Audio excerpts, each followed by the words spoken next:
ಕಣ್ಣುಗಳೇ ಕಳೆದು ಹೋದಾಗ ಅನ್ನುವಂಥ ಒಂದು ಕಾಡುವ ಅಷ್ಟೇ ಮನಮುಟ್ಟುವ ಹಾಡನ್ನ ಈಗಷ್ಟೇ ಕೇಳಿದ್ವಿ. ಮೊದಲಾಗಿ ಅಶ್ವಿನಿ ಮ್ಯಾಮ್ ದಯವಿಟ್ಟು ವೇದಿಕೆ ಮೇಲೆ ಬರಬೇಕು ಅಂತ ಮತ್ತೊಮ್ಮೆ ವಿನಂತಿಸ್ತಾ ಇದ್ವಿ. ಅಶ್ವಿನಿ ಮ್ಯಾಮ್ ದಯಮಾಡಿ ಬರಬೇಕು.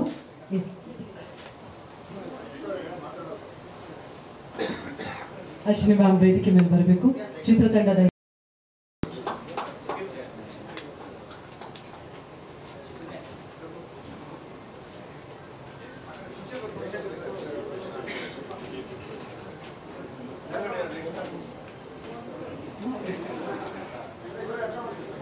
ನಮ್ಮ ಸಿನಿಮಾಗೆ ಅಶ್ವಿನಿ ಮ್ಯಾಮ್ ರಿಲೀಸ್ ಮಾಡಿರೋದು ಮತ್ತಷ್ಟು ವಿಶೇಷತೆ ಯಾಕೆ ಅಂದರೆ ನಮ್ಮ ಗೌರಿಶಂಕರ್ ಅವರು ಹಾಗೂ ನಮ್ಮ ನಿರ್ದೇಶಕ ರಾಜ್ ಅವರು ಅಪ್ಪು ಸರ್ ಅವರ ಜೊತೆಗೆ ಕೆಲಸವನ್ನ ಮಾಡಿದ್ದಾರೆ. ಹಾಗಾಗಿ ಅಪ್ಪು ಸರೇ ಆಶೀರ್ವಾದ ಮಾಡಿರುವಷ್ಟು ಖಂಡಿತ ಖುಷಿ ಹೆಮ್ಮೆ ನಮ್ಮೆಲ್ಲರಿಗೂ ಕೂಡ ಇದೆ. Thank you so much for launching ಆ ಸಾಂಗ್ ಮ್ಯಾಮ್. ವಿಶಸ್ ತಿಳಿಸ್ತೀವಿ. All the very best. Thank you so much ma'am. ದಯವಿಟ್ಟು ನೆನಪಿನ ಕಾಣಿಕೆಯನ್ನು ನೀಡಬೇಕು. ನಮ್ಮ ಪಿಂಕ್ ಟಿಕೆಟ್ಸ್ನ PR ಪವಿತ್ರ ಹಾಗೂ ಶ್ರುತಿ ಅವರು ಕೂಡ ದಯವಿಟ್ಟು ಜಾಯಿನ್ ಆಗಬೇಕು.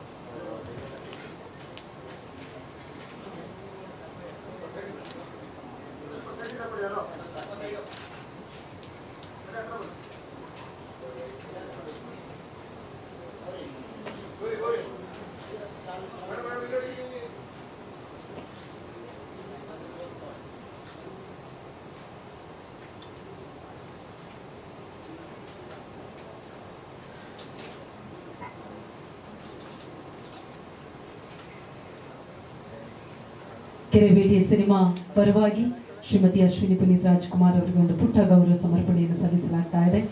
ಇಡೀ ಚಿತ್ರತಂಡದ ಪರವಾಗಿ ಪ್ರೀತಿಯ ಧನ್ಯವಾದಗಳನ್ನು ಸಮರ್ಪಿಸ್ತಾ ಇದ್ದೇವೆ.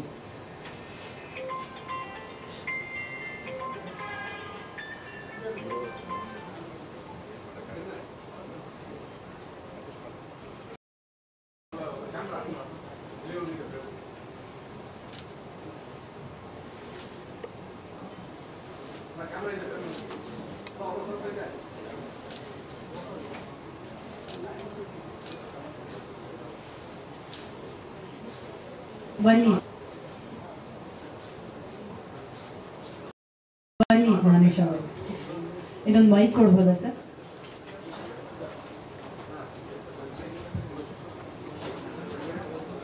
ಹಾಗೆ ಗೊತ್ತಾಯ್ತು, ಅದಕ್ಕೆ ಮೊದಲೇ ನಿಮ್ಮನ್ನು ಕರೆದಿದ್ದು. ಲೈಟ್ಸ್ ಆನ್ ಆಗುತ್ತಾ ಅಂತ ಕೇಳ್ತಿದ್ದಾರೆ. ಮೊದಲಾಗಿ ಕಾರ್ಯಕ್ರಮಕ್ಕೆ ಪ್ರೀತಿಯ ಸ್ವಾಗತ. ಶೇಖರ್ ಅವರೇ, ನೀವು ಮಾತಾಡಿ, ಅದಾದ್ಮೇಲೆ ಅವರಿಬ್ಬರನ್ನ ಮಾತಾಡಿಸ್ತೀವಿ, ನೋಡೋಣ. ಕೆರೆಬೇಟೆಯ ಬಗ್ಗೆ ನಿಮ್ಮ ಎಲ್ಲರಿಗೂ ನಮಸ್ಕಾರ. ನನ್ನ ಹೆಸರು ಶೇಖರ್ ಕರಡಿಮನೆ ಅಂತೇಳಿ. ಇಲ್ಲ, ಈ ಚಿತ್ರಕ್ಕೆ ನಾನು ಕೋ-ಡೈರೆಕ್ಟರ್ ಆಗಿ ಕೆಲಸ ಮಾಡಿದ್ದೀನಿ, ಜೊತೆಗೆ ಒಂದು ಪಾತ್ರನೂ ಮಾಡಿದ್ದೀನಿ. ಈ ಸಿನಿಮಾನ ನಾವು ಸುಮಾರು ಒಂದು 70 ದಿನಗಳ ಕಾಲ ಸಿಗಂದೂರು ಮತ್ತು ಸೊರಬದಲ್ಲಿ ಶೂಟಿಂಗ್ ಮಾಡಿದ್ದೀವಿ. ಈ ಚಿತ್ರನ ತುಂಬ ಚೆನ್ನಾಗಿ ಮೂಡಿ ಬಂದಿದೆ. ಈ ಚಿತ್ರ ಆಗಸ್ಟ್ 15ಕ್ಕೆ ರಿಲೀಸ್ ಆಗ್ತಿದೆ. ಎಲ್ಲರೂ ಈ ಚಿತ್ರ ಮಾರ್ಚ್ 15 ರಿಲೀಸ್ ಆಗ್ತಿದೆ. ಎಲ್ಲರೂ ಚಿತ್ರಮಂದಿರಕ್ಕೆ ಬಂದು ಚಿತ್ರವನ್ನು ವೀಕ್ಷಣೆ ಮಾಡಬೇಕಂತ ಕೇಳ್ಕೊತಾ ನನ್ನ ಮಾತನ್ನು ಮುಗಿಸ್ತೀನಿ. ನಮಸ್ಕಾರ. ಫುಲ್ ವೈರಲ್ ಆಗ್ತೀರಾ ನೀವು. Thank you so much Shekhar ಅವರೇ. ಜ್ಞಾನ ಎಡಿಟಿಂಗ್ ಸ್ಕ್ರೀನ್ ಮೇಲೆ ಮಾತ್ರ ಅಲ್ಲ, ಥ್ಯಾಂಕ್ಸ್ ಆದ್ರೂ ಹೇಳಿ, ಅಟ್ಲೀಸ್ಟ್ ಟೀಮ್ ಹೆಂಗಿತ್ತು ಅಂತಾದ್ರೂ ಹೇಳಿ. ಎಲ್ರಿಗೂ ನಮಸ್ಕಾರ. ಈ ಸಿನಿಮಾ ಕೊಟ್ಟಂತ ನಮ್ಮ ಡೈರೆಕ್ಟರ್ ರಾಜ್ಗುರು ಅವ್ರಿಗೆ, ಹಾಗೆ ನಮ್ಮ ಗೌರಿ ಸರ್ಗೆ, ನಮ್ಮ ಜಯಶಂಕರ್ ಸರ್ಗೆ, ಶೇಖರ್ ಸರ್ಗೆ, ಎಲ್ಲ ಟೀಮ್, ಡೈರೆಕ್ಷನ್ ಟೀಮ್ ಆಗಿರ್ಬೋದು, ಪ್ರತಿಯೊಬ್ಬರಿಗೂ ನಾನು ಥ್ಯಾಂಕ್ಸ್ ಹೇಳ್ತೀನಿ. ಇದು ನಮಗೆ ತುಂಬ ಖುಷಿ ಕೊಟ್ಟು ಸಿನಿಮಾ. ಯಾಕಂದರೆ ಇದು ನನ್ನೂರಲ್ಲಿ ನಡೆದಿರೋದು, ನಾನು ನೋಡಿಕೊಂಡು ನೋಡಿರೋಂಥ ಕೆರೆಬೇಟೆನ ಎಡಿಟ್ ಮಾಡೋದಕ್ಕೆ ಸೌಭಾಗ್ಯ ಕೊಟ್ಟಿದ್ದು ನಮ್ಮ ಡೈರೆಕ್ಟ್ರು, ನಮ್ಮ ಪ್ರೊಡ್ಯೂಸರು. ಎಲ್ಲರಿಗೂ ಥ್ಯಾಂಕ್ಸ್ ಹೇಳ್ತೀನಿ. ಇದೇ ಮಾರ್ಚ್ 15ಕ್ಕೆ ರಿಲೀಸ್ ಆಗ್ತಿದೆ. ನಿಮ್ಮ ಪ್ರೀತಿ ವಿಶ್ವಾಸ ನಮ್ಮ ಮೇಲೆ ಇರಲಿ, ನಮ್ಮ ಚಿತ್ರತಂಡದ ಮೇಲೆ, ನಮ್ಮ ಚಿತ್ರದ ಮೇಲೆ ಇರಲಿ. Thank you so much Jnanesh ಅವರೇ. ಕೀರ್ತನ್ ಪೂಜಾರಿ ಮಾತಾಡಿ. ಎಲ್ಲ ಬಂದಿರೋದಕ್ಕೆ ಥ್ಯಾಂಕ್ಸ್. ನಮ್ಮ ಡೈರೆಕ್ಟರ್ಗೆ ಥ್ಯಾಂಕ್ಸ್ ಹೇಳಕ್ಕೆ ಇಷ್ಟಪಡ್ತೀನಿ, ಮತ್ತೆ ಗೌರಿ ಅವರಿಗೆ, ಮತ್ತೆ ಎಲ್ಲ ಮಾಧ್ಯಮ ಮಿತ್ರರಿಗೂ ಥ್ಯಾಂಕ್ ಯು ಸೋ ಮಚ್ ಬಂದಿರೋದಕ್ಕೆ. ಎಲ್ಲರಿಗೂ ಒಳ್ಳೆಯದಾಗಲಿ. ಹೌದು, ಈಗ DOP ಆಗಿ ಕೆರೆಬೇಟೆ ಈಗ ಮಲೆನಾಡಿನ ಸೊಗಡನ್ನ ತೋರಿಸುವಂತಹ ಸಿನಿಮಾ ಏನಾದರೂ ಚಾಲೆಂಜಿಂಗ್ ಆಗಿತ್ತಾ, ಹೇಗಿತ್ತು ಅಂತ ಅನುಭವ? ಡೈರೆಕ್ಟರ್ ಏನು ಹೇಳಿದ್ರು ಅದನ್ನ ಮಾತ್ರ ಶೂಟ್ ಮಾಡಿರೋದು, ತುಂಬಾ ಚೆನ್ನಾಗಿ ಬಂದಿದೆ. Okay, thank you so much. Thank you ಮೂವರಿಗೂ ಕೂಡ.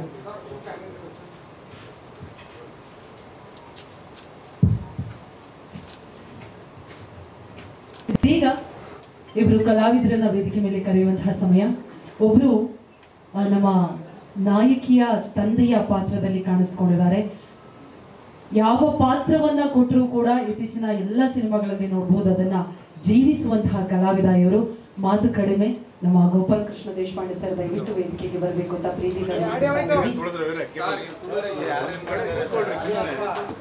ಮೊದಲಿಗೆ ಕೆರೆಬೇಟೆ ಅನ್ನೋದು ನನಗೆ ಹೊಸ್ತು, ಹಾಗಾಗಿ ಅದೇನು ಅಂತ ಮೊದಲಿಗೆ ಗೊತ್ತಾಯ್ತು. ಹಾಗೂ ಇದರ ಕಥೆ, ಚಿತ್ರಕಥೆ, ಸಂಭಾಷಣೆ ಎಲ್ಲವೂ ತುಂಬಾನೇ ಅಚ್ಚುಕಟ್ಟಾಗಿದೆ. ಆ್ಯಂಡ್ ಸ್ಕ್ರೀನ್ ಪ್ಲೇನ ಹೆಣೆದಿರೋ ರೀತಿ ನನಗೆ ಬಹಳ ಇಷ್ಟ ಆಯಿತು. ಮತ್ತು ನನ್ನ ಪಾತ್ರದ ಬಗ್ಗೆ ನನಗೆ ತುಂಬ ಒಲಿದಿದೆ.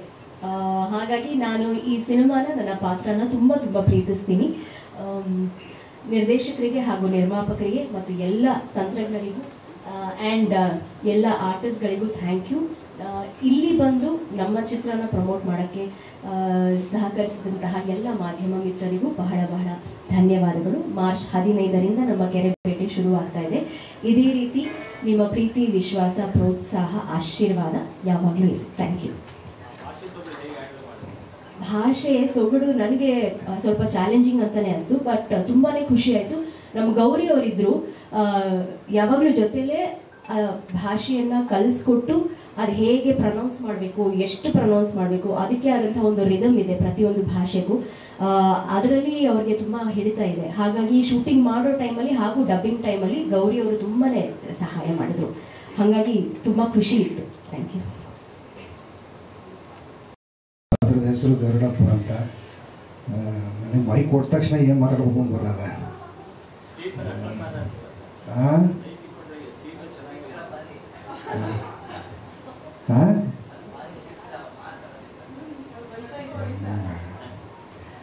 ತುಂಬ ಚೆನ್ನಾಗಿತ್ತು. ನನಗೆ ಸಾಗರದ ಕಡೆ, ತೀರ್ಥಹಳ್ಳಿ ಕಡೆ ನನಗೆ ಭಾಳ ಇಷ್ಟ. ಅದು ತುಂಬ ಹತ್ತಿರವಾಗಿತ್ತು ನನಗೆ ಈ ಪ್ರಾಸೆಸ್ಸು. ಪ್ರಾಸೆಸ್ ತುಂಬ ಮಜಾ ಬಂತು. ನಮಗೆ ಈ ಆ್ಯಕ್ಟರ್ಗಳಿಗೆ ಇರ್ರೆಸ್ಪೆಕ್ಟಿವ್ ಆಫ್ ರಿಸಲ್ಟ್ ಅದರದ್ದು ಇದು ಹಂಗಂತ ಸಿನಿಮಾ ಚೆನ್ನಾಗಿ ಓಡಬೇಕು. ಅದಕ್ಕಿಂತ ಪ್ರಾಸೆಸ್ ತುಂಬ ಮುಖ್ಯ ಆಗುತ್ತೆ. ಅದರ ಪ್ರಾಸೆಸ್ನ ದಕ್ಕಿಸ್ಕೊಟ್ಟಿದ್ದಕ್ಕೆ ನಿರ್ಮಾಪಕರು ಮತ್ತು ನಾಯಕ ನಟರಾದ ಗೌರಿಶಂಕರ್ ಅವರಿಗೆ, ಜೈಶಂಕರ್ ಅವರಿಗೆ, ನಿರ್ಮಾಪಕರಾದ ಜೈಶಂಕರ್ ಅವರಿಗೆ, ನಿರ್ದೇಶಕರಾದ ಗುರು ಅವರಿಗೆ, ಎಲ್ಲ ಆರ್ಟಿಸ್ಟ್ಗೆ, ಶೇಖರಣ್ಣಂಗೆ ನಾನು ಥ್ಯಾಂಕ್ಸ್ ಹೇಳೋಕ್ಕೆ ಇಷ್ಟಪಟ್ಟಿದ್ದೀನಿ. ಅವಕಾಶ ಕೊಟ್ಟಿದ್ದಕ್ಕೆ ಥ್ಯಾಂಕ್ ಯು ಸರ್. ನನಗೆ ಎಕ್ಸ್ಟ್ರಾ ದುಡ್ಡು ಕೊಟ್ಟಿದ್ದಾರೆ ಸರ್, ಈ ಕತೆ ಬಗ್ಗೆ ಏನೂ ಬಿಟ್ಕೊಡಬಾರ್ದು ಅಂತ. ಅದು ಒಂಚೂರು ಟ್ರಿಕಿ ಸರ್. ಅಂದರೆ ನಾನು ಹೇಳಿದ್ರೆ ಸ್ವಲ್ಪ ಅದು ಅಂದರೆ ಒಂದು ಹುಡುಗಿಯ ತಂದೆ, ಭಾಳ ಕರುಣಾಮಯಿ. ಅದು ಬಿಟ್ಟರೆ ಅದೇ ಒಂದು ತೀರ್ಥಹಳ್ಳಿ ಸೊರಬದ ಕಡೆ ಇರುವ ಒಬ್ಬ ಮಲೆನಾಡಿನ ಮನುಷ್ಯ. ಅವನೊಂದು ಅಡುಗೆ ಮಂಡಿ ಇರುತ್ತೆ, ಅಲ್ಲಿ ಇದು ಮಾಡ್ತಾ ಇರ್ತಾನೆ. ಆ ಥರದ ಮನುಷ್ಯ. ಇನ್ನು ಜಾಸ್ತಿ ಹೇಳೋಕ್ಕಾಗಲ್ಲ ಸರ್. ಹಾಂ ಹಾಂ,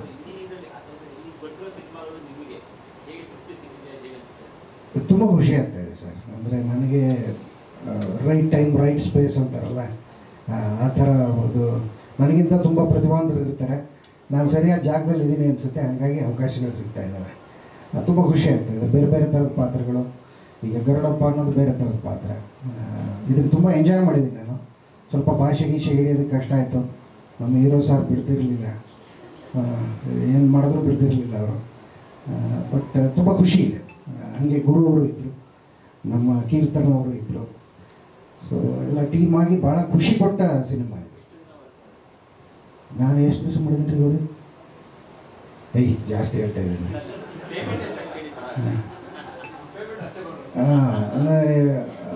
ಮಾಡಿದ್ದೀನಿ ಅನ್ಸುತ್ತೆ ಸರ್, ಒಂದು 15 days ಮಾಡಿದ್ದೀನಿ ಅನ್ಸುತ್ತೆ. ಹೌದಾ? ಹಂಗಾರೆ ಇದು ಮುಗಿಲಿ ಹಂಗಾರೆ. ನಮ್ಮ ವೇದಿಕೆಯ ಮೇಲೆ 4 ಜನರನ್ನ ಆಹ್ವಾನ ಮಾಡ್ತಾ ಇದ್ವಿ. ಮೊದಲಾಗಿ ಇಡೀ ಸಿನಿಮಾಗೆ ಶಕ್ತಿಯಾಗಿ ನಿಂತಿರುವಂತಹ ನಮ್ಮ ಜನವನ ಸಿನಿಮಾಸ್ನ ನಿರ್ಮಾಪಕರು, ಅದೇ ರೀತಿಯಾಗಿ ನಮ್ಮ ಹುಲಿಮನೆ ಮೀನಾ ಹಿಂದೆ ಓಡೋಗ್ತಾ ಇದ್ರು. ಹಾಗಾಗಿ ನಮ್ಮ ಬಿಂದು ಶಿವರಾಮ್ ಅವರು ಜಾಯಿನ್ ಆಗಬೇಕು ಅಂತ ವಿನಂತಿಸ್ತಾ ಇದ್ದೀವಿ. ಇನ್ನು ನಮ್ಮ ನಿರ್ದೇಶಕರು 14 ವರ್ಷಗಳಿಂದ ಸಿನಿಮಾ ರಂಗದ ಬೇರೆ ಬೇರೆ ಕ್ಷೇತ್ರಗಳಲ್ಲಿ ಸೇವೆಯನ್ನು ಸಲ್ಲಿಸಿಕೊಂಡು ಬಂದು ಹಲವಾರು ಅದ್ಭುತ ಸಿನಿಮಾಗಳ ಜೊತೆಯಾಗಿ ನಿಂತುಕೊಂಡು ಇದೀಗ ಕೆರೆಬೇಟೆ ಮೂಲಕ ನಮ್ಮ ಮುಂದೆ ಬರ್ತಾ ಇದ್ದಾರೆ. ರಾಜ್ಗುರು ಬಿ ಅವರು ದಯವಿಟ್ಟು ಬರಬೇಕು ಅಂತ ವಿನಂತಿಸ್ತಾ ಇದ್ದೀವಿ. ಕಣ್ಣುಗಳೇ ಕಳೆದು ಹೋದಾಗ ಅಂತ ಹೇಳಿ ಅಷ್ಟು ಚೆನ್ನಾಗಿ ಬರೆದು ಅವೆಲ್ಲವನ್ನ ನಮ್ಮ ಮನಸ್ಸಿಗೆ ತಲುಪುವ ರೀತಿಯಲ್ಲಿ ತಮ್ಮ ಪ್ರತಿ ಸಾಹಿತ್ಯದಲ್ಲೂ ಜನರ ನಮ್ಮ ನಾಯಕ ನಟ ಗೌರಿ ಶಂಕರ್ ಅವರು ಕೂಡ ದಯವಿಟ್ಟು ಜಾಯಿನ್ ಆಗಬೇಕು. ನಮಸ್ಕಾರ, ನನ್ನ ಹೆಸರು ರಘುರಾಜಾನಂದ ಅಂತ. ನಾನು ಈ ಸಿನಿಮಾದಲ್ಲಿ ಪೊಲೀಸ್ ಸಬ್ ಇನ್ಸ್ಪೆಕ್ಟರ್ ಕ್ಯಾರೆಕ್ಟರ್ ಮಾಡಿದ್ದೀನಿ. ಈ ಸಿನಿಮಾ ಆಪರ್ಚುನಿಟಿ ಕೊಟ್ಟಂತ ಜಯಶಂಕರ್ ಅಣ್ಣಂಗೆ ಹಾಗೆ ಗೌರಿ ಅಣ್ಣಂಗೆ, ಇವ್ರನ್ನ ಮೀಟ್ ಮಾಡಿಸಿದ್ದು ನನ್ನ ಸ್ನೇಹಿತ ಶಶಾಂಕ್ಗೆ, ಎಲ್ರಿಗೂ ಥ್ಯಾಂಕ್ಸ್ ಹೇಳಿ ಸಿನಿಮಾಗೆ ಒಳ್ಳೇದಾಗಲಿ ಅಂತ ಬಯಸ್ತೀನಿ. Thank you. ಡೈರೆಕ್ಟರ್ ಇಲ್ಲ ಅಂದರೆ ನನಗೆ ಇದೇ ಇಲ್ಲ. ತುಂಬ ಒಳ್ಳೆ ಕ್ಯಾರೆಕ್ಟರ್ ನನಗೆ ಕೊಟ್ಟಿರೋದಕ್ಕೆ ಅವ್ರಿಗೂ ಥ್ಯಾಂಕ್ಸ್ ಹೇಳೋಕ್ಕೆ ಇಷ್ಟ. Thank you so much. ಇದೀಗ ನಿರ್ಮಾಪಕರಾಗಿರುವ ಜಯಶಂಕರ್ ಪಾಟೀಲ್ ಅವರು. ಎಲ್ರಿಗೂ ನಮಸ್ಕಾರ. ಪತ್ರಿಕಾ ಮಾಧ್ಯಮದವರು ಹಾಗೂ ಪ್ರತಿಬಂಧಿ ಅಂತ ಎಲ್ಲರಿಗೂ ಕೂಡ ನಮಸ್ಕಾರ. ಒಂದು ಒಳ್ಳೆಯ ಒಂದು ಸಿನಿಮಾ ಮಾಡಿದ್ವಿ. ತಾವೆಲ್ಲರೂ ಕೂಡ ಪ್ರೋತ್ಸಾಹ ಮಾಡಿ ಸಿನಿಮಾನ ಗೆಲುವಿಗೆ ನೀವು ಕೂಡ ಸಹಕಾರ ಆಗಬೇಕಂತ ಕೇಳ್ಕೊಳ್ತಾ ಮಾತನ್ನು ಮುಗಿಸ್ತಾ ಇದ್ದೀನಿ. ಜೈ ಹಿಂದ್, ಜೈ ಕರ್ನಾಟಕ. ಇದೀಗ ಪ್ರಮೋದ್ ಮರವಂತಿ ಅವರೇ, ಕಣ್ಣುಗಳೇ ಕಳೆದು ಹೋದಾಗದ ಇದ್ರ ಜೊತೆಗೆ ಈ ಸಿನಿಮಾದಲ್ಲಿ 4 ಹಾಡುಗಳನ್ನ ನೀವು ಬರೆದಿದ್ದೀರಿ ಅಂತ ನಾನು ಕೇಳಿದ್ದೀನಿ. ಪ್ರತಿ ಹಾಡಿಗೂ ಅಷ್ಟೊಳ್ಳೆ ಸಾಹಿತ್ಯ ಹೆಂಗ್ ಸಿಗುತ್ತೆ? Seriously amazing work. ನಿಮ್ಮ ಪ್ರತಿ ಸಾಹಿತ್ಯಕ್ಕೂ ತುಂಬಾ ಜನ ಅಭಿಮಾನಿಗಳಿದ್ದಾರೆ, ಅದರಲ್ಲಿ ಖಂಡಿತ ನಾನು ಒಬ್ಳು. ಈ ಹಾಡು ನಿಮಗೆ ಎಷ್ಟು ಸ್ಪೆಷಲ್? ಮೊದಲನೇದಾಗಿ ಎಲ್ರಿಗೂ ನಮಸ್ಕಾರ. ಹಾಗೆ ತಡವಾಗಿ ಬಂದಿದ್ದಕ್ಕೆ ಕ್ಷಮೆ ಇರಲಿ.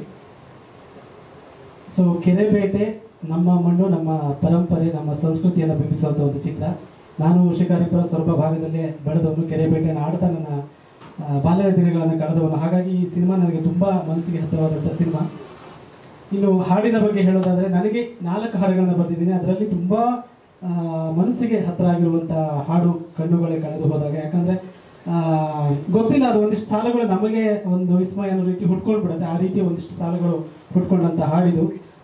ಇನ್ನು ಸಿನಿಮಾ ಬಗ್ಗೆ ಹೇಳೋದಾದರೆ, ರಾಜ್ಗುರು ಅವರಾಗಿರ್ಬೋದು, ಗೌರಿ ಶಂಕರ್ ಅವರಾಗಿರ್ಬೋದು. ನಾನು ಫಸ್ಟ್ ನಾನು ಮೀಟಿಂಗಿಗೆ ಹೋಗಿದ್ದೆ ಅವ್ರ ಸಿನಿಮಾ ಆಫೀಸ್ಗೆ. ಆವಾಗ ಇವ್ರು ಬಂದು ಕತೆ ಹೇಳಿದ್ರು, ಹಿಂಗೆ ನೀವು ಹಾಡುಗಳನ್ನು ಬರೀಬೇಕು ಅಂತ ಹೇಳಿದಾಗ ಸಂಪೂರ್ಣ ಕತೆ ಹೇಳಿದ್ರು. ಆಮೇಲೆ ಯಾವುದೋ ಒಂದು ವಿಚಾರಕ್ಕೆ ಇವರೊಂದು ಹೇಳ್ತಾ ಇದ್ರು, ಅವರೊಂದು ಹೇಳ್ತಾ ಇದ್ರು. ಒಂದು ಹಗ್ಗ ಜಗ್ಗಾಟ ನಡೀತಾ ಇದೆ ಅಲ್ಲಿ. ಇಲ್ಲ ಇದು ಹಾಗೆ ಮಾಡೋಣ ಅಂತ, ಅವರು ಹೀಗೆ ಮಾಡೋಣ ಅಂತ. ಸೊ ಆಮೇಲೆ ಅವ್ರು ಹೇಳಿದ್ರು, ಇಲ್ಲ ನಾವು ಸ್ಕ್ರಿಪ್ಟ್ ಎಲ್ಲ ಜೊತೆಗೆ ಕೂತ್ಕೊಂಡು ಮಾಡಿದ್ದು. ಸೊ ಶೂಟಿಂಗ್ ಅಂದರೆ ಯಾವ ರೀತಿ ಅವರಲ್ಲಿ ಒಂದು ಮಾತಿದೆಯಲ್ಲ, ಇಬ್ರು ದಡ್ಡರ ಸ್ನೇಹಕ್ಕಿಂತ ಇಬ್ರು ಜನರ ಜಗಳನೇ ಉತ್ತಮ ಅಂತ. ಸೊ ಆ ಗುದ್ದಾಟ, ನನಗೆ ಆ ಗುದ್ದಾಟದ ಪ್ರತಿಫಲ ಕಂಡಿದ್ದು ರೀಸೆಂಟಾಗಿ ನಾವು ಟೆಕ್ನಿಕಲ್ ಟೀಮಲ್ಲಿ ಆ ಸಿನಿಮಾ ನೋಡಿದ್ವಿ. ಆವಾಗ ನನಗೆ ಸ್ಕ್ರೀನ್ ಮೇಲೆ ಅನಿಸ್ತು, ಯಾವ ವಿಚಾರಕ್ಕೆ ಅವ್ರು ಗುದ್ದಾಡ್ತಾ ಇದ್ರಲ್ವ, ಆ ಗುದ್ದಾಟ ಒಂದು ಒಳ್ಳೆಯ ಪ್ರತಿಫಲನ ಕೊಟ್ಟಿದೆ ಅಂತ ನನಗೆ ಅನಿಸ್ತು ಸಿನಿಮಾದಲ್ಲಿ. ಸೊ ಆ ಒಂದು ಅಭಿಪ್ರಾಯ ನಿಮಗೂ ಕೂಡ ಬರುತ್ತೆ ಅಂತ ನಾನು ಖಂಡಿತವಾಗ್ಲೂ ಭರವಸೆಯಿಂದ ಹೇಳಬಲ್ಲೆ. ಕೆರೆಬೇಟೆ ತುಂಬ ಅದ್ಭುತವಾಗಿ ಮೂಡಿ ಬಂದಿದೆ. ಇನ್ನೊಂದು ನಮ್ಮ ಕನ್ನಡಿಗರು ಹೆಮ್ಮೆ ಪಡುವಂಥ ಒಂದು ಸಿನಿಮಾ ಇದಾಗುತ್ತೆ ಅಂತ ನಾನು ಸಂಪೂರ್ಣ ಭರವಸೆಯನ್ನು ಕೊಡ್ತಾ ಇದ್ದೀನಿ. ಹಾಗೆ ಇದರಲ್ಲಿ ಮಾಡಿದಂಥ ಕಲಾವಿದರು, ವಿಶೇಷವಾಗಿ ನಾಯಕ ಆಗಿರ್ಬೋದು, ನಾಯಕ ನಟಿ ಆಗಿರ್ಬೋದು, ಮತ್ತು ಗೋಪಿ ಸರ್, ಹರಿಣಿ ಮೇಡಮ್ ಆಗಿರ್ಬೋದು, ಸಂಪತ್ ಸರ್ ಆಗಿರ್ಬೋದು, ಒಬ್ರಿಗಿಂತ ಒಬ್ಬರು ಅಂದರೆ ಅವ್ರು ಅಲ್ಲಿಯವರೇ ಅನ್ನೋ ರೀತಿ. ಗೋಪಿ ಸರ್ ಬಗ್ಗೆ ಹೇಳೋದಾದರೆ, ನಾನು ಈ ಟೆಕ್ನಿಕಲ್ ಶೋ ನೋಡಿ ನೆಕ್ಸ್ಟ್ ದಿನನೇ ಗೋಪಿ ಸರ್ ಫೋನ್ ಮಾಡಿಬಿಟ್ಟಿದ್ರು ನನಗೆ. ನಾನೆಲ್ಲೋ ಹೋಗ್ತಾ ಇದ್ದೆ, ಎತ್ತೋಕ್ಕಾಗಿಲ್ಲ, ಮತ್ತೆ ಮಾಡಿದ್ದಾರೆ. ನಾನು ಏನು ಗೋಪಿ ಸರ್ ಇಷ್ಟು ಸತಿ ಫೋನ್ ಮಾಡ್ತಿದ್ದಾರೆ ಅಂತ. ಅಂದರೆ ಅವರ ಮುಗ್ಧತೆ ನೋಡಿ, ಇಷ್ಟೊಂದು ಪಾತ್ರಗಳು, ಇಷ್ಟೊಂದು ಸಿನಿಮಾಗಳು ಮಾಡ್ಕೊಂಡು ಬಂದಿದ್ದಾರೆ. ಬಟ್ ಅವ್ರಿಗೆ ಅವ್ರ ಮೊದಲ ಸಿನಿಮಾ ಏನೋ ಅನ್ನೋ ಥರ ಒಂದು ನರ್ವಸ್ನೆಸ್ ಅವ್ರಿಗೆ. ಅವ್ರು ಕೇಳಿದ್ರು, ಪ್ರಮೋದ್ ಹೆಂಗೆ ಮಾಡಿದ್ದೀನಿ, ಪ್ರಮೋದ್ ಚೆನ್ನಾಗಿ ಮಾಡಿದ್ದೀನ ಹಂಗೆ ಅಂತ. ಅಂದರೆ ಅಷ್ಟೊಂದು ರಂಗಭೂಮಿಯಿಂದ ಬಂದವರು, ಅಷ್ಟೊಂದು ಸಿನಿಮಾಗಳನ್ನು ಮಾಡಿದವರು, ಇಷ್ಟು ಸಿನಿಮಾಗಳಾದ್ಮೇಲೂ ಕೂಡ ಒಂದು ಪಾತ್ರ ನಾನು ಹೇಗೆ ಮಾಡಿದ್ದೀನಿ ಅಂತ ಗೊತ್ತಾಯಿತು. ಆ ಭಾಷಾ ಸೊಗಡಿಗೆ, ಭಾಷಾ ಶೈಲಿ ಸಂಪೂರ್ಣವಾಗಿ ಮಲೆನಾಡಿಂದ ಆಗಿದ್ದರಿಂದಾಗಿ ಕಷ್ಟ ಆಯ್ತಾ? ಹೇಗಿತ್ತು ನಿಮ್ಮ ಅನುಭವ? ಮೊದಲನೇದಾಗಿ ಕಷ್ಟನೇ ಆಯಿತು. ಎಲ್ರಿಗೂ ನಮಸ್ಕಾರ, ಇಲ್ಲಿ ಬಂದಿರೋದಕ್ಕೆ ಎಲ್ಲರಿಗೂ ಥ್ಯಾಂಕ್ಸ್. ಮಲೆನಾಡು ಭಾಷೆ ಬಗ್ಗೆ ಹೇಳೋದಾದರೆ ತುಂಬಾ ಕಷ್ಟ ಆಯಿತು ಮೊದಲನೇದಾಗಿ ಕಲಿಯೋಕ್ಕೆ. ಬಿಕಾಸ್ ನಾನು ಬೆಂಗಳೂರಲ್ಲೇ ಹುಟ್ಟಿ ಬೆಳೆದಿದ್ರಿಂದ ಅದೇ ಭಾಷೆಗೆ ಇದಾಗಿದೆ. ಬಟ್ ಮಲೆನಾಡು ಭಾಷೆ ತುಂಬ ಕಷ್ಟ ಆಯಿತು. ಬಟ್ ಅಲ್ಲಿ ಹೋಗಿ 70 days ಶೂಟ್ ಇದ್ದಿದ್ದರಿಂದ ಅಲ್ಲಿ ಜನದ ಜೊತೆ ಬೆರ್ತು, ಅಥವಾ ಗೌರಿ ಸರ್, ಜಯಶಂಕರ್ ಸರ್ ಅವರೆಲ್ಲ ಮಲೆನಾಡು ಭಾಷೆನೇ ಮಾತಾಡೋದು. ಸೊ ಅವ್ರು ಮಾತಾಡಿದ್ನ ನೋಡಿ ಕಲ್ತಿದ್ದೆ ಅಷ್ಟೇ. ಇನ್ನೇನು ಡಬ್ಬಿಂಗಲ್ಲಿ ಮತ್ತೆ ತುಂಬ ಹೋಮ್ವರ್ಕ್ ಮಾಡಿದ್ದಾರೆ ಡಬ್ಬಿಂಗಲ್ಲಿ ನನ್ನ ಮೇಲೆ ಅಷ್ಟೆ. ಹೌದು, ನಾನೇ ಡಬ್ ಮಾಡಿದ್ದೀನಿ. ನನ್ನ ಪಾತ್ರದ ಬಗ್ಗೆ ಹೇಳೋದಾದರೆ, ಒಂದು ಪಕ್ಕ ಮಲೆನಾಡು ಹುಡುಗಿ ಕ್ಯಾರೆಕ್ಟರ್, ಮತ್ತು ಒಂದು ಗಟ್ಟಿಯಾದ ಪಾತ್ರ, ಇಷ್ಟು ಹೇಳೋಕ್ಕೆ ಇಷ್ಟಪಡ್ತೀನಿ. ಮತ್ತು ಮಾರ್ಚ್ 15th ನನ್ನ ಪಾತ್ರ ಆಗಿರಲಿ ಅಥವಾ ಪ್ರತಿಯೊಂದು ಪಾತ್ರದ ಬಗ್ಗೆನೂ ನಿಮಗೆ ಒಂದು ಅದರಲ್ಲಿರೋ ಇಂಪಾರ್ಟೆನ್ಸ್ ಎಲ್ಲನೂ ಗೊತ್ತಾಗುತ್ತೆ ಅಷ್ಟೆ. Thank you. ಪಕ್ಕ. Thank you so much. ಇದೀಗ ನಮ್ಮ ನಿರ್ದೇಶಕರು ಮಾತನಾಡಬೇಕು. ಎಲ್ಲರಿಗೂ ನಮಸ್ಕಾರ. ನನ್ನ ಹೆಸರು ರಾಜ್ಗುರು ಬಿ, ಕೆರೆಬೇಟೆ ಸಿನಿಮಾ ನಿರ್ದೇಶಕ. Special thanks to media. ಯಾಕೆಂದರೆ ನಾವೇನೇ ಮಾತಾಡಿದ್ರು ಏನೇ ಮಾಡಿದ್ರು ಜನರಿಗೆ ತಲುಪಿಸೋದು ನೀವು. ಫಸ್ಟೇ ನಾನು ನಿಮಗೆ ಥ್ಯಾಂಕ್ಸ್ ಹೇಳ್ಬಿಡ್ತೀನಿ. ಆಮೇಲೆ ಅಶ್ವಿನಿ ಪುನೀತ್ ರಾಜ್ಕುಮಾರ್ ಮ್ಯಾಮ್ಗೆ ಥ್ಯಾಂಕ್ಸ್. ಅವ್ರು ಬಂದು ನಮ್ಮ ಸಾಂಗ್ನ ರಿಲೀಸ್ ಮಾಡಿಕೊಟ್ಟು ಹೋಗಿದ್ದಾರೆ. ದೊಡ್ಡ ಮನೆಗೂ ನನಗೂ ಒಂದು ಸ್ವಲ್ಪ ಸಂಬಂಧ ಇದೆ. ಏನಂದರೆ 2 ಸಿನಿಮಾ ವರ್ಕ್ ಮಾಡಿದ್ದೀನಿ ನಾನು, ನಟ ಸಾರ್ವಭೌಮ ಮತ್ತು ರಣವಿಕ್ರಮ ಮತ್ತು ನಟ ಸಾರ್ವಭೌಮ ಮಾಡಬೇಕಾದ್ರೆ ಅಪ್ಪು ಸರ್ ಹತ್ರ ನಾವು ತುಂಬ ಡಿಸ್ಕಸ್ ಮಾಡ್ತಿದ್ವಿ. ಏನಂದರೆ ಮಣ್ಣಿನ ಕಥೆಗಳ ಬಗ್ಗೆ. ಅವ್ರ ಕಮರ್ಷಿಯಲ್ಗಿಂತ ಮಣ್ಣಿನ ಕಥೆ, ಅವ್ರ ಪ್ರೊಡಕ್ಷನ್ಸಲ್ಲಿ ಈ ಥರ ಕಥೆಗಳನ್ನ ಕಾಂಟೆಂಟ್ ಓರಿಯೆಂಟೆಡ್ ಸಿನಿಮಾಗಳನ್ನ ಮಾಡಬೇಕನ್ನೋದು ಭಾಳ ಆಸೆ ಇತ್ತು ಅವ್ರಿಗೆ. ಸೊ ಅಂಥದ್ದೇ ಒಂದು ಕಾಂಟೆಂಟ್ ಇಟ್ಕೊಂಡು ಒಂದು ಸಿನಿಮಾ ಮಾಡಿದ್ವಿ, ಕೆರೆಬೇಟೆ. ಸೊ ಪ್ಲೀಸ್ ದಯವಿಟ್ಟು ಎಲ್ಲರೂ ಬಂದು ಮಾರ್ಚ್ 15ಕ್ಕೆ ಸಿನಿಮಾ ನೋಡಿ. ಸಿನಿಮಾ ಖಂಡಿತ ತುಂಬ ಮಾತಾಡುತ್ತೆ, ನಾನು ಜಾಸ್ತಿ ಮಾತಾಡಲ್ಲ. ನನ್ನ ಕೆರೆಬೇಟೆ ಟೀಮ್ ಎಲ್ಲರಿಗೂ ಥ್ಯಾಂಕ್ಸ್. ಇಷ್ಟು ದಿನ ನನಗೆ ಸಪೋರ್ಟ್ ಆಗಿ ಸ್ಟ್ರೆಂತ್ ಆಗಿ ನಿಂತಿದ್ದಕ್ಕೆ ಥ್ಯಾಂಕ್ ಯು ಸೋ ಮಚ್. ಕೆರೆಬೇಟೆಯ ಆಳ ಅಗಲ ಎಲ್ಲಕ್ಕೂ ತಮ್ಮ ಬೆವರು ಎಲ್ಲವನ್ನು ಸುರಿಸಿರುವಂತಹ ನಮ್ಮ ಗೌರಿಶಂಕರ್ ಅವರು ಮಾತನಾಡಬೇಕು. ಎಲ್ರಿಗೂ ನಮಸ್ತೆ.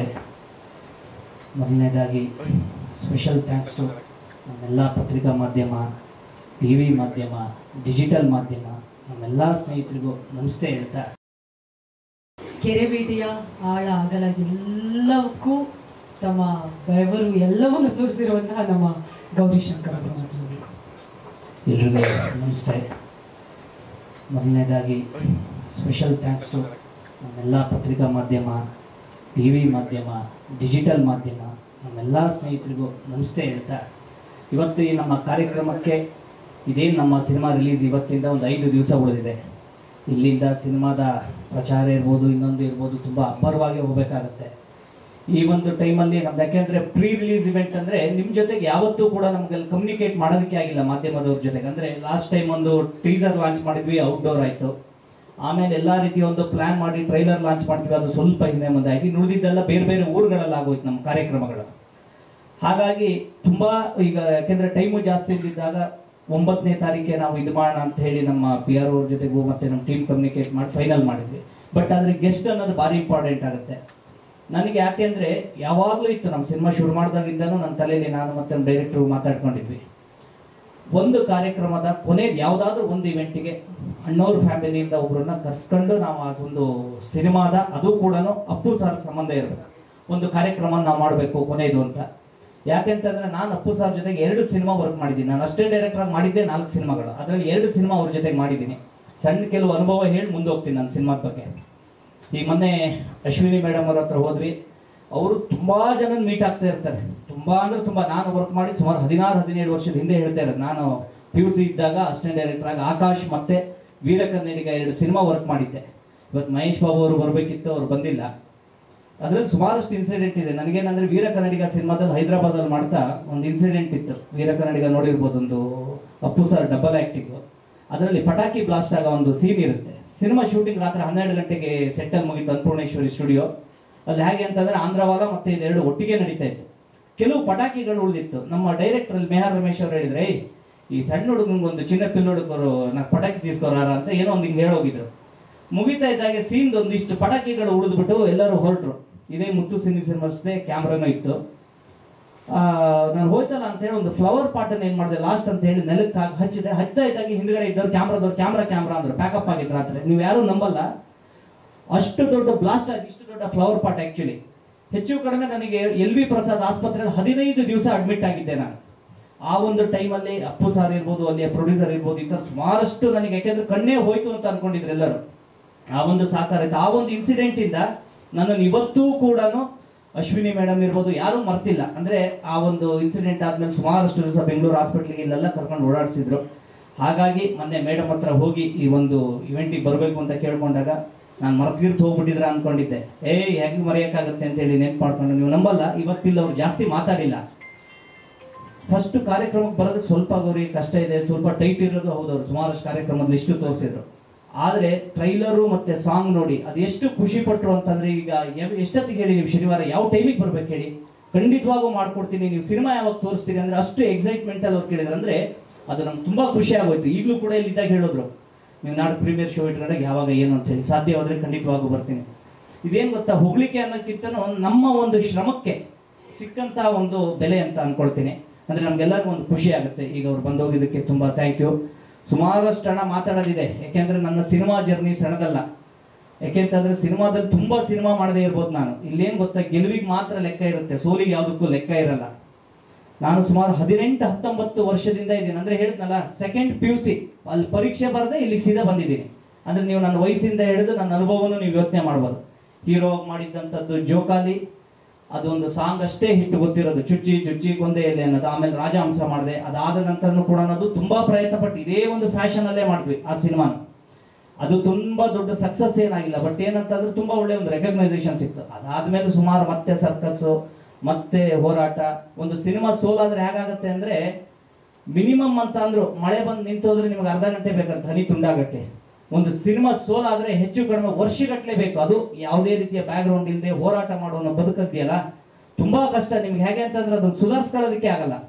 ಅದಾದ ನಂತರ ನಾನು ಮತ್ತೆ ನಮ್ಮ ಡೈರೆಕ್ಟ್ರು 2020ನೇ ಇಸ್ವಿಲಿ ನಾನು ಸಿನಿಮಾ ಮಾಡ್ಬೇಕಂದ್ರೆ, ಈಗ 3 ವರ್ಷದಿಂದ ಸುಮಾರಷ್ಟು ಇದು ಮಾಡ್ತಿದ್ದೆ. ಅಂದರೆ ನಮ್ಮ ತಮ್ಮ, ನಮ್ಮ ರಿಲೇಟಿವ್ಸ್ ಎಲ್ಲ ಇನ್ನೊಂದು ಸಿನಿಮಾ ಪ್ರಯತ್ನ ಮಾಡ್ಬಿಡು, ಖಂಡಿತವಾಗ ನನಗೆ ಬೇಡ ಅಂತ ಬಿಟ್ಬಿಟ್ಟಿದ್ದೆ. ರಾಜಹಂಸನೇ ನಾನು ಅಷ್ಟೆಲ್ಲ ಶ್ರಮ ಹಾಕಿ ಮಾಡಿ, ನಿಮಗೂ ಗೊತ್ತಿದೆ ತುಂಬ ದೊಡ್ಡ ಸ್ಟಾರ್ ಕಾಸ್ಟು ಎಲ್ಲ ಇಟ್ಕೊಂಡು ಇನ್ನು ಜೀವನದಲ್ಲಿ ಸಿನಿಮಾ ಸವಾಸವೇ ಬೇಡ. ಸಿನಿಮಾ ಮಾಡೋಕ್ಕೆ ಹೋದ್ರೆ ಖಂಡಿತವಾಗೂ ನನ್ನ ಜೀವನ ಅಷ್ಟು ಇದಾಗಿ ಹೋಗ್ಬಿಡುತ್ತೆ. ಮದುವೆ ಹಬ್ಬ ಆಗೋದು ಕಷ್ಟ ಆಗುತ್ತೆ ಅಂತ ಹೇಳಿ ಒಂದು ಮದುವೆ ಆಗಿ ಶಿಸ್ತಾಗಿದ್ದೆ ನಾನು. ಆಮೇಲೆ ಇವರು ಮಾಡೋದಿಲೇಬೇಕು ಅಂತ ಶುರು ಮಾಡೋದು. ನಾನು ಸುಮಾರಷ್ಟು ಕತೆ ಕೇಳಿದ್ದೆ, ಮಾತಾಡ್ಬೋದಲ್ಲ, ನನಗೆ ತೊಂದರೆ ಇಲ್ಲಲ್ಲ, 2 ನಿಮಿಷ ಬೇಜಾರು. ಸುಮಾರಷ್ಟು ಕತೆ ಕೇಳಿದ್ದೆ. ಅಂದರೆ ನಂದೊಂದಿಷ್ಟು ಹಣ ತೇರಿ ಇದೆ. ಹೇಗೆ ಅಂತಂದರೆ, ಕೆಲವರು ಸಿನಿಮಾ ಇಂಡಸ್ಟ್ರಿಯಲ್ಲಿ 2 ಜನ ಹೇಳ್ತಾರೆ, ಯಾವಾಗಲೂ ರನ್ನಿಂಗಲ್ಲಿ ಇರ್ಬೇಕಂದ್ರೆ, ರನ್ನಿಂಗಲ್ಲಿ ಇದ್ರೆ ಮಾತ್ರ ನಿನ್ನ ಗುರ್ತಿಡ್ಕೊಳ್ತಾರೆ ಅಂತ. ಅದು ಒಂದು ತೇರಿ. ನಂದಾಗಲ್ಲ.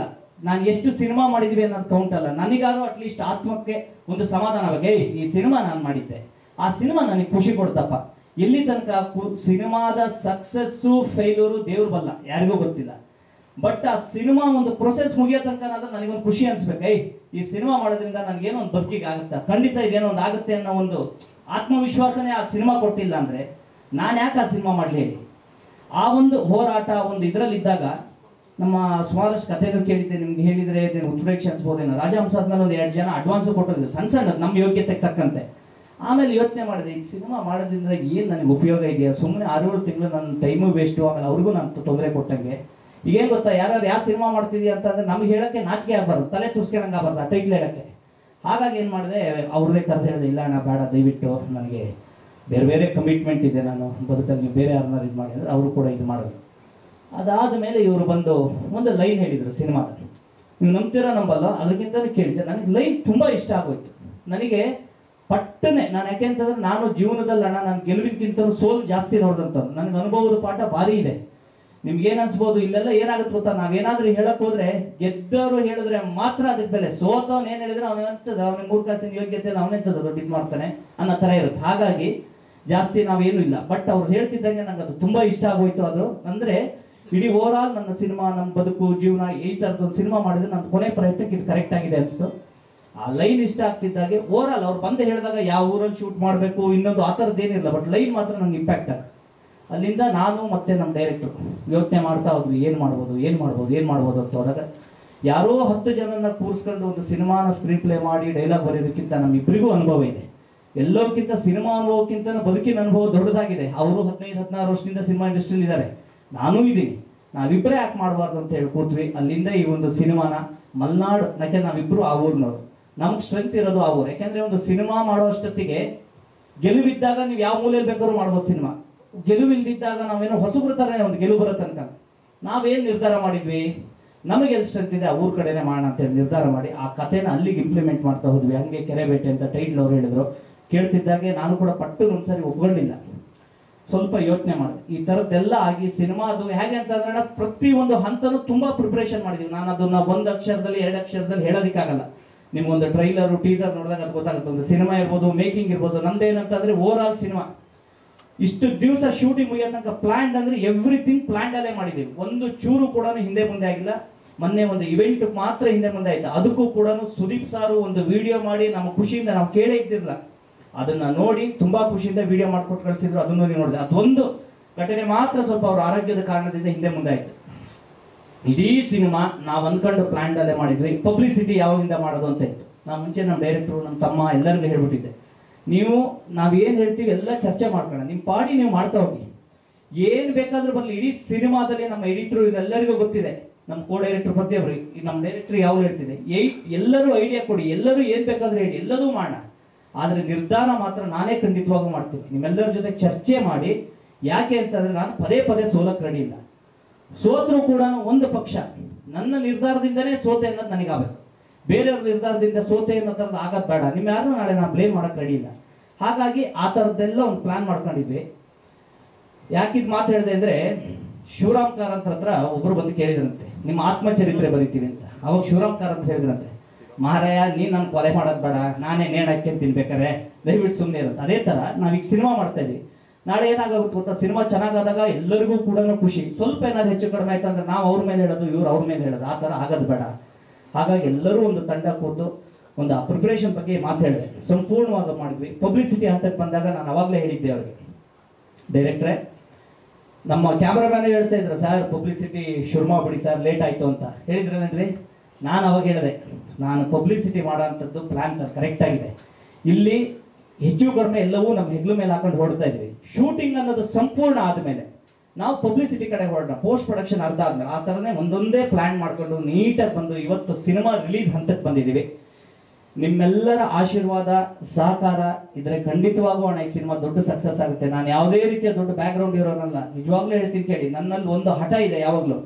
ನನ್ನ ಜೀವನದಲ್ಲಿ ನಾನು ಯಾರಿಗಾರು ಏನಾದ್ರು ಕೊಡ್ತೀನಿ ಅಂತ ಅಂದ್ರೆ ಅದು ಎಷ್ಟೇ ಕಷ್ಟ ಆಗಲಿ ನಾನು ಅದನ್ನು ಮಾಡಬೇಕು. ಒಂದು ವಿಚಾರಕ್ಕೆ ನಾನು ಕಮಿಟ್ ಆದೆ ಅಂತಂದ್ರೆ ನನ್ನ ಹತ್ರ ಇದೆಯೋ ಇಲ್ಲೋ ಇನ್ನೊಬ್ಬರ ಮೇಲೆ ಹೇರಲ್ಲ. ನಾನು ನಿಮ್ಮನ್ನ ಒಪ್ಕೊಂಡ್ಬಿಟ್ಟೆ, ಅವತ್ತು ನಿನ್ನ ಯಾರನ್ನ ಉದ್ಧಾರ ಮಾಡ್ತೀನಿ. ನಾನು ಈ ಸಿನಿಮಾ ಮಾಡ್ತಿರೋದು ನನ್ನ ಉದ್ಧಾರಕ್ಕೆ ಮಾಡ್ತಿರೋದು. ಫಸ್ಟ್ ನಾನು ಉದ್ಧಾರ ಆಗಬೇಕು, ನಾನು ದೊಡ್ಡ ಹೆಸರು ಮಾಡಬೇಕು ಅನ್ನೋ ಒಂದು ಸ್ವಾರ್ಥದಿಂದನೇ ಸಿನಿಮಾ ಮಾಡೋಂಥದ್ದು. ನಾನು ಅವ್ರಿಗೆ ಮಾಡ್ತಿದ್ದೀನಿ, ಇವ್ರಿಗೆ ಮಾಡ್ತಿದ್ದೀನಿ, ಅದೆಲ್ಲ ಆಮೇಲೆ ಅವರೆಲ್ಲ ಬಂದು ಸೇರಿದಂಥವ್ರು. ಹಾಗಾಗಿ ಈ ಒಂದು ಸಿನಿಮಾನ ತುಂಬಾ ಶ್ರದ್ಧೆಯಿಂದ ಮಾಡಿದ್ದೀನಿ. ನನಗೆ ಈ ಸಿನಿಮಾ ಸೋತೋದ್ರೆ ನನಗೆ ದೊಡ್ಡ ಸುಧಾರಿಸ್ಕೊಳ್ಳೋದು ತುಂಬಾ ಕಷ್ಟ ಆಗುತ್ತೆ. ನಾನು ಅವತ್ತು ಈ ಮಾತು ಹೇಳಿದೆ, ಸೋತು ಹೋಗ್ಬಿಟ್ಕೊಳ್ಳಿ ಏನೋ ದೊಡ್ಡ ಇದಾಗಿ ಹೋಗ್ಬಿಡುತ್ತೆ ಅಂತಲ್ಲ, ಬಟ್ ಇಷ್ಟು ಪ್ರಯತ್ನ, ಇಷ್ಟು ವರ್ಷದ ಶ್ರಮ. ನಾನು ಈಗಲೂ ಈ ಸಿನಿಮಾ ಮಾಡಿರೋದು, ಸಿನಿಮಾ ರಂಗಕ್ಕೆ ಬಂದು ಸುಮಾರು ವರ್ಷ ಆಯ್ತು. ಸೋತು ವಾಪಸ್ ಹೋದೆ ಅಂತ ಆಗ್ಬಾರ್ದು ನನಗೆ. ಈ ಸಿನಿಮಾ ಗೆದ್ದು ನಾನು ಹೋದೆ, ಬೇಕಾದ್ರೆ ನಾನು ವಾಪಸ್ ಮಾಡದೆ ಇದ್ಬಿಟ್ರು ಕೂಡ ಒಂದು ಸಿನಿಮಾ ಗೆದ್ದಿದ್ದೆ, ನಾನು ಸಿನಿಮಾ ಬೇಡ ಅಂತ ನಾನೇ ನಿಲ್ಸಿದ್ದೀನಿ ಅಂತ. ಬಟ್ ಸೋತ್ ಹೋದೆ ಅಂದ್ರೆ ನಾನು ಸಾಯ ತನಕ ಅದು ಕಾಡುತ್ತೆ, ಅಷ್ಟು ವರ್ಷ ಪ್ರಯತ್ನ ಪಡೆದೆ, ಎಂತೆಲ್ಲ ಮಾಡಿದೆ ನೀನಲ್ಲಿ ಅನ್ನೋ ಥರ ನನಗೆ ನನ್ನ ಆತ್ಮವಿಶ್ವಾಸ ಕೆರ್ಕಂಗಾಗುತ್ತೆ. ಹಾಗಾಗದ್ ಬೇಡ ಅಂತ ಕೊನೆ ಪಕ್ಷ ಜೀವನದ ಕೊನೆ ಕಾಲದಲ್ಲಿ ನಾನು ಜೀವನದಲ್ಲಿ ಭಾರಿ ಪ್ರಯತ್ನ ಮಾಡಿದ್ದೆ, ನಾನು ಹಣೆ ಬರಸ ಇರಲಿಲ್ಲ, ನಾನೇನು ಮಾಡಲಿ ಅನ್ನೋದು ನನಗೆ ನಾನಾದ್ರೂ ಸಮಾಧಾನ ಹೇಳ್ಕೋಬೋದು. ಆ ಸಮಾಧಾನ ಈ ಸಿನಿಮಾ ಆಗಲ್ಲ. ಇದು ಖಂಡಿತವಾಗೂ ಹೇಳ್ತೀನಣ್ಣ, ನಾನು ನಿಮಗೆ ಹೇಳಿದರೆ ಉತ್ಪ್ರೇಕ್ಷೆ ಅನಿಸ್ಬೋದು. ಖಂಡಿತವಾಗೂ ನಿಮ್ಮ ಸಹಕಾರ ಹೊಂದಿದ್ದು, ಈ ಜನತೆ ಆಶೀರ್ವಾದ ಇದ್ರೆ one of the mega hit cinema ಇದಾಗುತ್ತೆ. ನಾನು ಸುಮ್ಮನೆ ಹೇಳಲ್ಲ, ನಾನು ಹೇಳಿದ್ನಲ್ಲ ಜೀವನದ ಅನುಭವ ಇದೆ, ನಾನು ಸೋಲಿಗೂ ಹೆದರಲ್ಲ. ಸುಮಾರು ನೋಡ್ಬಿಟ್ಟಿದ್ದೀನಿ ನಾನು ಜೀವನದಲ್ಲಿ, ನನಗೆ ಯಾವ ಸೋಲು ದೊಡ್ಡದಲ್ಲ. ನಾನು ಎಂತೆಂಥ ಸೋಲು ನೋಡಿದ್ದೀನಿ ಅಂತಂದ್ರೆ ಲಕ್ಷ ಲಕ್ಷ ಕೋಟಿ ಗಟ್ಟಲೆ ಕಳ್ಕೊಂಡಿದ್ದೀನಿ. ನಾನು ಹತ್ರ ಕೋಟಿ ಇದ್ದು ಕಳ್ಕೊಂಡಿಲ್ಲ, 10 ರೂಪಾಯಿ ಇದ್ದು ನಾನು ಲಕ್ಷ ಗಟ್ಟಲೆ ಕಳ್ಕೊಂಡಿದ್ದೀನಿ. ಗೊತ್ತಾಯ್ತಣ್ಣ? ಯಾಕಂದ್ರೆ ಕೋಟಿ ಇದ್ದು ಕೋಟಿ ಕಳ್ಕೊಳ್ಳೋದು ದೊಡ್ಡದಲ್ಲ, ಸಾಲ ತೀರಿಸ್ಬೋದು ಅಂತ ಧೈರ್ಯ ಇರುತ್ತೆ. ನಿಮ್ಮ ಹತ್ರ 1 ಲಕ್ಷ ರೂಪಾಯಿ ಇಟ್ಕೊಂಡು 1 ಕೋಟಿ ರೂಪಾಯಿ ನಾನು ನಂಬಿ ಸಾಲ ಕೊಟ್ಟು ಅದನ್ನು ಕಳ್ಕೊಳ್ಳೋದಿದೆಯಲ್ಲ, ಆ ಥರದ್ದಾಗಿದೆ ಈ ಸಿನಿಮಾನು. ನಾ ಕಷ್ಟ ಇಷ್ಟ ಹೇಳಲ್ಲ, ಯಾಕಂತಂದ್ರೆ ಕಷ್ಟ ನಾವಾಗಲೇ ಹೇಳ್ಬಿಟ್ನಲ್ಲ, ನಾನು ಸ್ವಾರ್ಥಕ್ಕೆ ಸಿನಿಮಾ ಮಾಡಿರೋದು. ನಾನೇನಕ್ಕೆ ನಿಮ್ಮ ಹತ್ರ ಯಾರ ಹತ್ರ ನಾನು ಕಷ್ಟ ಹೇಳಿ, ಅಣ್ಣ ಕಷ್ಟದಲ್ಲಿ ಸಿನಿಮಾ ಮಾಡಿದೆ, ಗೋಳಾಟದಲ್ಲಿ ಮಾಡ್ಬಿಟ್ಟೆ, ದಯವಿಟ್ಟು ನೀವು ಹೇಳಿ. ಅದು ಯಾವುದೂ ಇಲ್ಲ, ಗೋಳಾಟ ಎಲ್ಲವೂ ಫೀಲ್ಡಲ್ಲೂ ಇದೆ, ಈ ರಂಗದಲ್ಲಿ ಜಾಸ್ತಿ ಇದೆ. ಕಾರಣ ಎಷ್ಟು, ಇದರಲ್ಲಿ ಗೆಲುವಿನ ರೇಷಿಯೋ ಇದೆಯಲ್ಲ ಅದು ತುಂಬಾ ದೊಡ್ಡದು, ಆ ವೈಡ್ನೆಸ್. ಹಾಗಾಗಿ ಅಷ್ಟು ಇದಕ್ಕೆ ಬೇಕು, ಏನು ಶ್ರಮನೂ ಬೇಕು, ಸೋಲು ಅಷ್ಟು ಪರ್ಸೆಂಟೇಜೇ ಬೇಕು ಇದಕ್ಕೆ. No problem. ನಿಮ್ಮೆಲ್ಲರ ಒಂದು ಸಹಕಾರ ಆಶೀರ್ವಾದ ಖಂಡಿತವಾಗೂ ಮಾಡಿ. ಈ ಸಿನಿಮಾ ಖಂಡಿತ ಚೆನ್ನಾಗಾಗುತ್ತೆ. ಈ ಸಿನಿಮಾದ ಇನ್ನೊಂದು ಹೇಳಬೇಕು, ಈ ಸಿನಿಮಾ ನಾವು ಯಾರಿಗೂ ಜಾಸ್ತಿ ತೋರಿಸಿಲ್ಲ. ನಮ್ಮ ಹೇಳಿದ್ರಲ್ಲ ಪ್ರಮೋದ್ ಮರವಂತೆ ಅವರು ನೋಡಿದ್ರು, ದಿನಕರ್ ತೂದೀಪ್ ಅವರು ಈ ಸಿನಿಮಾನ ನಾನು ಯಾಕೆಂದ್ರೆ ತುಂಬಾ ವರ್ಷದಿಂದ ಸ್ನೇಹಿತರವರು, ಅವ್ರು ಇವತ್ತು ಬರಬೇಕಿತ್ತು, ಅವ್ರದ್ದು ಯಾವುದೋ ಸ್ಕ್ರಿಪ್ಟ್ ವರ್ಕ್ ಮೇಲೆಲ್ಲ ಆಚೆ ಹೋಗಿದ್ದಾರೆ. ಅವ್ರನ್ನ ನಾವು ಕರ್ಸೋದಕ್ಕಿಂತ ಮುಂಚೆ ಎಡಿಟಿಂಗ್ ರೂಮಲ್ಲಿ ಇನ್ನೂ ಇದಾಗಿದ್ದಿರಲ್ಲ, ಏನು ನಿಮಗೆ ಫ್ರೀ ರೆಕಾರ್ಡಿಂಗ್ ಆಗಿರಲಿ, ಹೇಳ್ತಿರೋದು ನಾನು 3 ತಿಂಗಳ ಕಥೆ ಇದು. ಅವ್ರನ್ನ ಕರೆದೆ, ದಿನಕರ್ ಬನ್ರಿ ಒಂದು ಸಿನಿಮಾ ನೋಡಿ ಏನು ಅನ್ಸುತ್ತೆ ಅಂತ. ನಾನು ಕರೆಯೋಷ್ಟೊತ್ತಿಗೆ ಯೋಚನೆ ಮಾಡ್ತಾರೆ. ಯಾಕೆಂತಂದ್ರೆ ಒಂದು ಪಕ್ಷ ಚೆನ್ನಾಗಿದೆ ಅಂತಂದ್ರೆ ಈ ಮನುಷ್ಯ ಚೆನ್ನಾಗಿದೆ ಅಂತಾರೆ, ಚೆನ್ನಾಗಿಲ್ಲ ಅಂತಂದ್ರೆ ಮಗದ ಮೇಲೆ ಹೊಡೆದಂಗೆ ನಿಮ್ಗೆ ಎಂತ ಕರಿಬೇಕಿತ್ತು, ಆಲ್ರೆಡಿ ಸೋತಿ ಸಾಕಾಗಲ್ವಾ ಅಂತ ಹೇಳಿ ಮಗದ ಮೇಲೆ ಹೊಡೆದಂಗೆ ಹೇಳೋವರು ಹೊರಗಡೆನೂ ಕೂಡ ಟಾಕ್ ಆಗೋಗ್ಬಿಡುತ್ತೆ. ಏನ್ ಮಾಡೋದು ಅಂತ ಹೇಳಿ ಆಗ್ಲಿ ಏನೋ ಒಂದು ದೈವ್ರ ಮೇಲೆ ಬಾರ ಹಾಕಿ ಕರೆಸ್ದೆ. ಬಂದ್ರು ಸಿನಿಮಾ ನೋಡಿದ್ರು. ನೀವು ನಂಬಲ್ಲ, ದಿನಕರ್ ಅವ್ರು ಹೊಗಳೋದು ತುಂಬಾ ಕಡಿಮೆ. ಸತ್ಯವಾಗ್ಲೂ ನಿಮ್ಗೆಲ್ಲರಿಗೂ ಗೊತ್ತಿದೆ, ದಿನಕರ್ ಯಾರನ್ನೂ ಹೊಗಳಲ್ಲ, ಏನಾರು ಇದ್ರೆ ಮಕ್ಕದ ಮೇಲೆ ಹೊಡೆದಂಗೆ ಹೇಳೋದು. ಅವರಲ್ಲಿ ಒಂದು ಗುಣ, ಯಾರಿಗೂ ಅನ್ಯಾಯ ಮಾಡಬೇಕು ಮೋಸ ಮಾಡಬೇಕು ಅನ್ನೋದಿರಲ್ಲ, ಯಾರನ್ನೂ ಹೋಗ್ಲಿ ಅವರಿಂದ ಏನೋ ಆಗಬೇಕು ಅನ್ನೋದು ಅವ್ರಿಗಿರಲ್ಲ. ಹಾಗಾಗಿ ನೋಡಿದ್ರು ನೀವು ನಮ್ಮಲ್ಲಿ ಒಂದು 200 ಜನಕ್ಕೆ ಹೆಚ್ಚು ಕಡಿಮೆ ಅವರು ಸಿನಿಮಾ ಚೆನ್ನಾಗಿ ಮಾಡಿದ್ದಾರೆ, ಒಳ್ಳೆ ಪ್ರಯತ್ನ ಮಾಡಿದ್ದಾರೆ ಅನ್ನೋದನ್ನ ತುಂಬಾ ಜನ ಕೇಳಿದ್ದಾರೆ. ಅದು ಕೂಡ ನಮ್ಗೆ ತುಂಬಾ ದೊಡ್ಡ ಶಕ್ತಿ ಆಯ್ತು. ಲಾಸ್ಟ್ ಟೈಮ್ ಡಾಲಿ ಅವರು ಇರ್ಬೋದು, ಮೊನ್ನೆ ಸುದೀಪ್ ಸರ್ ಬೈಟ್ ಇರ್ಬೋದು, ಎಲ್ಲ ಅವರೇ ಮಾಡಿಸ್ಕೊಟ್ಟಿರೋಂಥದ್ದು. ಯಾಕಂದ್ರೆ ಇಲ್ಲೊಂದು ಸಣ್ಣ ಎಕ್ಸ್ಟ್ರಾ ಪುಷ್ ಇಲ್ಲದೆ ನಾವೇನು ಮಾಡೋದಕ್ಕಾಗಲ್ಲ. ಅದಾದ ನಂತರ ಈ ಸಿನಿಮಾನ ಜಯಣ್ಣ ಫಿಲ್ಮ್ಸ್ ಅವರು ಡಿಸ್ಟ್ರಿಬ್ಯೂಟ್ ಮಾಡ್ತಿದ್ದಾರೆ. ಜಯಣ್ಣ ಅವ್ರಿಗೆ ಹೇಗೆ ಅಂತಂದ್ರೆ ಸುಮ್ಮನೆ ಯಾವುದಾದ್ರು ಸಿನಿಮಾ ಬಂದಿದ್ದೆಲ್ಲ ಡಿಸ್ಟ್ರಿಬ್ಯೂಷನ್ ಮಾಡಲ್ಲ, ಅವ್ರಿಗೂ ಕೂಡ ಒಂದು ಅನ್ಸ್ಬೇಕು. ಅದು ಕೂಡ ದಿನಕರ್ ಅವ್ರು ಕರ್ಕೊಂಡೋದ್ರು. ಅವ್ರಿಗೂ ಎಲ್ಲಿ ತನಕ ಕಾನ್ಫಿಡೆಂಟ್ ಇದೆ ಅಂದ್ರೆ ನೀವು ನಂಬಲ್ಲ, ಗಾಂಧಿನಗರದ ಒಂದು ಮುಖ್ಯ ಚಿತ್ರಮಂದಿರ, ನಾನು ಹೆಸರು ಆಮೇಲೆ ಹೇಳ್ತೀನಿ, ಅವರಾಗೆ ನಮ್ಮ ಜಯಣ್ಣ ಹೇಳಿದ್ರು ಮೊನ್ನೆ ಫೋನ್ ಮಾಡಿ, ಗೌರಿ ನಿನ್ನ ಸಿನಿಮಾನೇ ಬೇಕು ಅಂತ ಕೇಳ್ತಾ ಇದ್ದಾರೆ ಕಣ ಅವರು, ಹಾಗಾಗಿ ನೀನ್ ಖಂಡಿತ ಇದೊಂದು ವಿಚಾರ ಖುಷಿ ಪಡೋದು ಅಂತ. ಅಂದ್ರೆ ನಾನೇನೋ ದೊಡ್ಡ ಗೆಲುವಾಯ್ತು ಅಂತ ಹೇಳ್ತಾ ಇಲ್ಲ, ನಮ್ಮೆಲ್ಲರ ಶ್ರಮಕ್ಕೆ ಒಂದು ಬೆಲೆ ಸಿಕ್ಕಿದೆ ಅನ್ನೋದಷ್ಟೇ ಖುಷಿನ ಹೇಳ್ತಾ ಇರೋದು. ಹಾಗಾಗಿ ಇನ್ನು ಉಳಿದವ್ರ ಬಗ್ಗೆ ಮಾತಾಡಲ್ಲ, ನಮ್ಮ ತಂಡ ತುಂಬಾ ದೊಡ್ಡದಿದೆ. ಈಗ ಏನ್ ಗೊತ್ತಾ, ನಮ್ಮ ಟೆಕ್ನಿಷಿಯನ್ ಬಗ್ಗೆ, ಆರ್ಟಿಸ್ಟ್ ಬಗ್ಗೆ, ಅವ್ರ ಬಗ್ಗೆ, ಇವ್ರ ಬಗ್ಗೆ, ನಮ್ಮ ಫ್ಯಾಮಿಲಿ ಬಗ್ಗೆ ಹೊಗಳೋ ಸ್ಟೇಜ್ ಇದಲ್ಲ, ಅದಕ್ಕೊಂದು ಸ್ಟೇಜ್ ಇದೆ. ಸಿನಿಮಾ ಗೆದ್ರೆ ಖಂಡಿತ ಎಲ್ಲರ ಬಗ್ಗೆನೂ ಮಾತಾಡ್ತೀನಿ. ಈಗ ನನ್ನ ಬಗ್ಗೆ, ನಮ್ಮ ಸಿನಿಮಾದ ಬಗ್ಗೆ, ಅದರದ್ದು ಏನಿದೆ ಅಂತ ಹೇಳಿದ್ದೀನಿ. ಮಾರ್ಚ್ 15ಕ್ಕೆ ರಿಲೀಸ್ ಆಗುತ್ತೆ. ನಿಮ್ಮೆಲ್ಲರ ಆಶೀರ್ವಾದ ಇರಲಿ. ಖಂಡಿತವಾಗೂ ಸಕ್ಸಸ್ ಆಗಿ ನಿಮ್ಮ ಮುಂದೆ ನಿಲ್ಲುವಂಥ ಪ್ರಯತ್ನ ನಮ್ಮ ತಂಡ ಮಾಡ್ತೀವಿ. ಹಾಗಾಗಿ ಥ್ಯಾಂಕ್ ಯು ಸೋ ಮಚ್. ನಮಸ್ತೆ.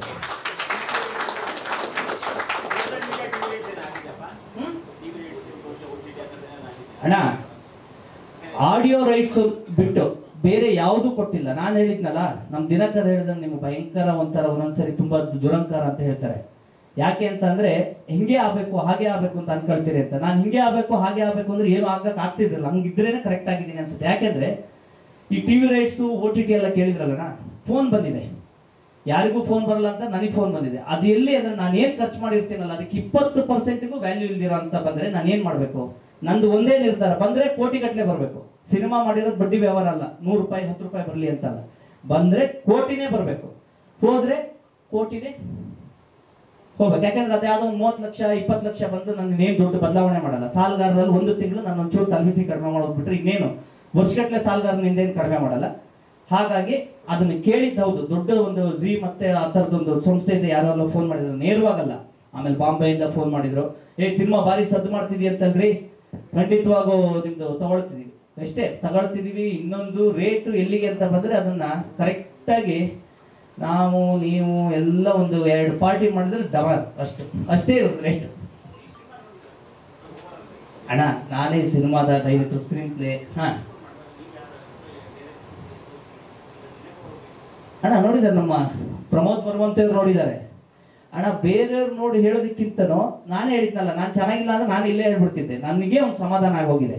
ನಾನು ಹೇಳಿದ್ನಲ್ಲ, ಸಿನಿಮಾ ದೊಡ್ಡ ಸಕ್ಸಸ್ ಆದ್ರೂ ಕೂಡ ನಮ್ಮ ಟೀಮಿಗೆ ಹೇಳಿದ್ದೀನಿ, ಎಲ್ಲರಿಗೂ ಆ ಕ್ರೆಡಿಟ್ ಹೋಗುತ್ತೆ. ಸೋಲ್ ಆಯ್ತಾ, 85% ಸೋಲ್ ನಾನೇ ಒಪ್ಕೊಳ್ತೀನಿ. ಯಾಕೆಂತಂದ್ರೆ ನಾನು ಕೂಡ ಸುಮಾರಷ್ಟು ನಿರ್ಧಾರ ಮಾಡಿದ್ದೀನಿ, ಇದನ್ನ ಯಾರು ಕೂಡ ಹೇಳಲ್ಲ ಅಂದ್ಕೊಳ್ತೀನಿ. ಇವತ್ತೇ ನಾನು ಹೇಳೋಗ್ತಾ ಇದ್ದೆ, ಸಿನಿಮಾ ಖಂಡಿತವಾಗೂ ಚೆನ್ನಾಗಿದೆ, ಖಂಡಿತವಾಗೂ ಚೆನ್ನಾಗಿ. ನೀವು ಹೇಗೆ ಅಂತಂದ್ರೆ ಒಂದು ಸೂಕ್ಷ್ಮ ಕೆತ್ತನೆ, ನೀವು ಖಂಡಿತವಾಗೂ ಸಿನಿಮಾ ಚೆನ್ನಾಗಾದ್ರೆ ಎಲ್ಲರಿಗೂ ಕೂಡ ಹಂಗಂತ ತುಂಬಾ ಕಮರ್ಷಿಯಲ್ ಸಿನಿಮಾ.